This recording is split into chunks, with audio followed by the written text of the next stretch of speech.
Indian ancient history between 600 BCE to 600 CE. The 6th century BCE to 6th century CE was an eventful era in ancient history of India that witnessed a vast expansion of Indian boundaries and its trade and commerce.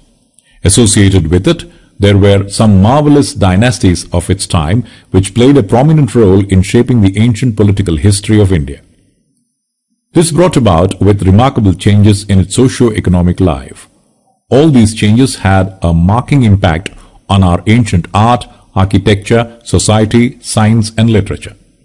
Let us start with a brief introduction about the role played by 6th century BCE in shaping Indian ancient history. The Indus Valley civilization collapsed at the start of the second millennium, BCE. It was the beginning of the new Iron Age Vedic civilization which extended further to Indo-Gangetic plains and witnessed the rise of powerful kingdoms in 6th century BCE.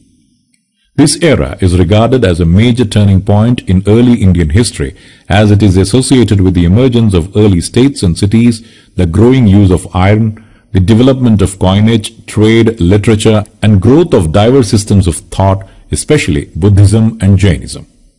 Our historians studies these changes through a range of sources like inscriptions, texts, coins, and visual material. Brahmi and Kharosti are the two scripts used in the earliest inscriptions and coins. In the 1830s, James Prinsep, an officer in East India Company, deciphered these scripts. This exploitation gave a new breakthrough in ancient political history of India as European and Indian scholars used inscriptions and texts composed in a variety of languages to reconstruct the lineages of major dynasties that had ruled the subcontinent. Let us know more about these scripts. The most popular Brahmi script written in Prakrit is the one used on Ashokan inscription. Our modern Indian language is primarily based on this script.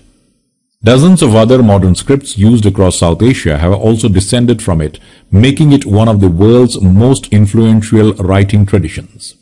It is considered as old as undeciphered script of Indus Valley civilization. The Kharosti script is widely accepted to be a derivation of the Aramaic script. It is found on coins of Indo-Greek kings. These coins contain the names of kings written in Greek and Kharosti scripts.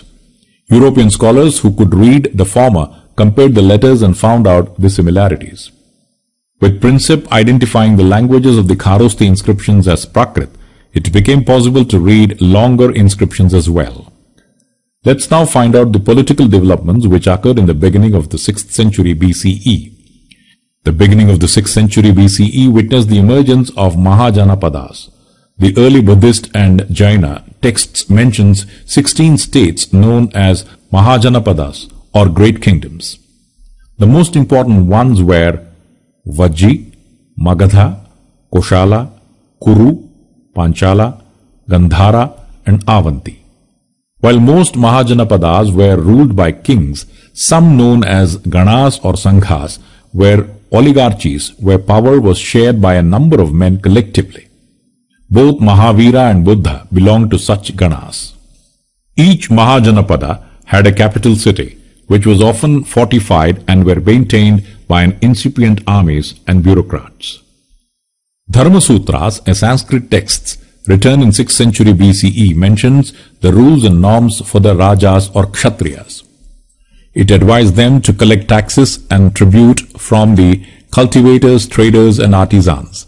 This collection were to be used for maintenance of armies, capital city and its administration. The raids on neighboring states were also recognized as a legitimate means of acquiring wealth. Gradually, in due course of time, some states acquired standing armies and maintained regular bureaucracies. Others continued to depend on military recruited from the peasantry when required. Magadha emerged as the most powerful and prosperous Mahajanapadas. The capital city Pataliputra, which is presently in Bihar, was situated on the confluence of rivers like Ganga. The alluvial plains of this region and its proximity to the iron-rich areas helped the kingdom to develop good quality of weapons and supported the prosperous agrarian economy, thus helping Magadha to emerge as the most powerful state and maintain the strongest and largest army of that time. The boundaries of this kingdom extended to the modern districts of Patna and Gaya in southern Bihar and parts of Bengal in the east. Its earliest capital was Girivraja or Rajagaha, which was an active center of Jainism. The first Buddhist council was also held in there. Later on, Pataliputra became the capital of Magadha, as its proximity to the Ganga valley helped in controlling different channels of communication. What was the impact on ancient times with the rise of Mauryan Empire? The Mauryan Empire emerged from the kingdom of Magadha by overthrowing the Nanda dynasty from 322 to 185 BCE in the eastern side of the Indian subcontinent. It had its capital city at Pataliputra and was founded by Chandragupta Maurya. This empire was one of the world's largest empires of its time and the largest ever in the Indian subcontinent. Its boundaries stretched to natural boundaries of the Himalayas in north, to Assam in east, Baluchistan in west, to Afghanistan in southeast. His grandson Ashoka extended it further by conquering Kalinga, which is the present-day Orissa. Its decline began 60 years after Ashoka's rule ended, and it dissolved in 185 BCE with the foundation of the Sunga dynasty in Magadha. Under Chandragupta and his successors, internal and external trade, agriculture and economic activities all thrived and expanded across India, thanks to the creation of a single and efficient system of finance, administration and security. Let's find out the sources of information which tell us about this empire. The Arthashastra, composed by Kautilya or Chanakya, a minister of Chandragupta, the edicts of Ashoka and the account of Megasthenes, a Greek ambassador to the court of Chandragupta Maurya, are the primary sources of written records of Mauryan times. They are also mentioned in later Buddhist, Jaina and Puranic literature and in Sanskrit literary works. However, the most valuable source is the inscriptions of Ashoka, which are found on rocks and pillars and are unique in itself. In fact, the lion capital of Ashoka at Sarnath has been made the national emblem of India. These inscriptions were mainly used by Ashoka to propagate Dhamma, which were the teachings of Buddhism. What was the administration of this empire? The empire was divided into 4 provinces, with the imperial capital at Pataliputra. From Ashokan edicts, the name of the 4 provincial capitals are Tosali in the east, Ujjain in the west, Suvarnagiri in the south, and Takshila in the north. The head of the provincial administration was the Kumara or royal prince, who used to govern the provinces as king's representative. The Kumara was in turn assisted by Mahamatyas and council of ministers. This organizational structure was reflected at the imperial level with the emperor and his Mantri Parishat or council of ministers. As described in Arthashastra, a sophisticated and civil service governed everything from municipal hygiene to international trade. The expansion and defense of the empire was made possible by what appears to be the largest standing army of its time. A vast espionage system collected intelligence for both internal and external security purposes. Ashoka implemented principles of ahimsa and therefore renounced offensive warfare and expansionism, but he continued to maintain a large army to protect the empire. Let us now know about the rise of new kingships after the decline of Mauryan Empire. Rise in the south. During the reign of Ashoka, the 3 Tamil dynasties of Chola, Chera and Pandya were running in the south. These areas, known as Tamilakam or the land of Tamils, though not part of Ashoka's empire, were in friendly terms with the Maurya Empire. After its decline, they started their expansion in down south. They ruled between 2nd century CE to 9th century CE.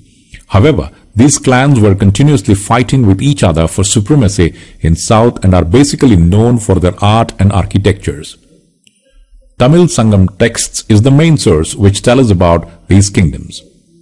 It contained poems describing chiefs and their ways of ruling and administration. Long-distance trade was the main source of revenue collections for these kingdoms. Rise of Gupta dynasty. The Gupta Empire came into existence from 320 to 550 CE. The peace and prosperity created under the leadership of the Guptas enabled the pursuit of scientific and artistic endeavors and is called the Golden Age of India. The Gupta period produced scholars such as Kalidasa, Aryabhata, Varahamitra, Varahamihira, Vishnu Sharma and Vatsayana. Historics of the Gupta rulers have been reconstructed from literature, coins and inscriptions, including prashastis, which were in praise of kings by their poets and give a vivid description of king and its conquests. The Prayaga Prashasti, composed in Sanskrit by Harisena, the court poet of Samudragupta, is a fine example of it. The accounts written by Fa Hien, a Chinese traveler who visited at time of Chandragupta II, gives an elaborate description on the administration of the empire. Let us take a look at the socio-economic changes which came in 6th century BCE in countryside. Popular perceptions of kings and his subjects. The historian studied the relations of rulers with their subjects through the stories contained in anthologies such as the Jatakas and the Panchatantra, which probably originated as popular oral tales. These stories indicates the conditions of the peasants and their relations with their rulers. Jatakas were written in Pali around the middle of the first millennium CE. One of its story, known as Gandatindu Jataka, throws light on the relationship between a king and his subjects, especially of the rural population. It indicates that the kings exploited the peasants by demanding high taxes. Escaping into the forest remained the only option for the oppressed peasant, as reflected in this story. Strategies to increase agriculture production. Various measures were adopted to increase agricultural production to meet the growing demand for these taxes. Strategies adopted were iron plough agriculture, transplantation of paddy cultivation and methods of irrigation through wells and tanks. However, usage of canal was less. Communities as well as individuals organized the construction of irrigation works. Differences in rural society. The agriculture production increase strategies led to prosperity in agrarian economy, especially in the areas around River Ganga. However, it also led to disparities in social status of different classes, as indicated in the stories of the Buddhist tradition and also in Sangam texts from Tamilian literature. These texts refer to the rise of powerful landholder and village headmen whose position was often hereditary. This powerful class controlled the landless laborers or the poor peasants. Land grants and new rural elites. The inscriptions of early centuries of the Common Era indicates the beginning of grants of land, generally to religious institutions or Brahmins. These inscriptions written were on stones or copper plates, which were probably given as a record of the transaction to those who received the land. Such kinds of land grants were found in several parts of the country. Our historians feel that land grants were part of a strategy adopted by rulers to extend agriculture to new areas or to control and win over their samantas who were becoming more powerful, or to win over the allies in order to retain the supremacy of their kingdoms. Thus, land grants provides insight into the relationship between cultivators and the state with its allies and samantas. Most of the inscriptions were written in Sanskrit. However, from 7th century onwards, these inscriptions were also written in a local language such as Tamil or Telugu and throw light on the rural populations, which included Brahmanas and peasants, as well as others who were expected to provide a range of produce to the king or his representative or the lord of village. There also existed a group like pastoralists, hunters, fisher folks, which was beyond the reach of officials. However, not much is written about them. Towns and trade. Many urban centers emerged in several parts of the subcontinent from the 6th century BCE. Virtually all major towns were located along routes of communication. Some such as Pataliputra were on riverine routes. Others such as Ujjaini were along land routes, and yet others such as Puhar were near the coast from where sea routes began. Many cities like Mathura was the bustling centers of commercial, cultural and political activity. Rise of urban population as elites and craftspersons. The king and ruling elites lived in fortified cities. A wide range of artifacts include fine pottery, bowls and dishes, ornaments, tools, weapons, etc. have been found. By the 2nd century BCE, we find short votive inscriptions in a number of cities. These mention the name of the donor and sometimes specify his or her occupation as well. They tell us about people who lived in towns like kings, officials, weavers, carpenters, etc. Sometimes guilds or name of the organization of the craft producers and merchants were also mentioned. These guilds were probably procured for trading purposes. Trade flourished in the subcontinent and beyond. From the 6th century BCE onwards, land and river routes crisscrossed the subcontinent and extended in various directions of Central Asia, across Arabian Sea to East and North Africa and West Asia, and through the Bay of Bengal to Southeast Asia and China. Rulers often attempted to control these routes, possibly by offering protection for a price. The mode of traveling on land was either on foot or with caravans of bullock carts and pack animals. Also, there were seafarers whose ventures were risky but highly profitable.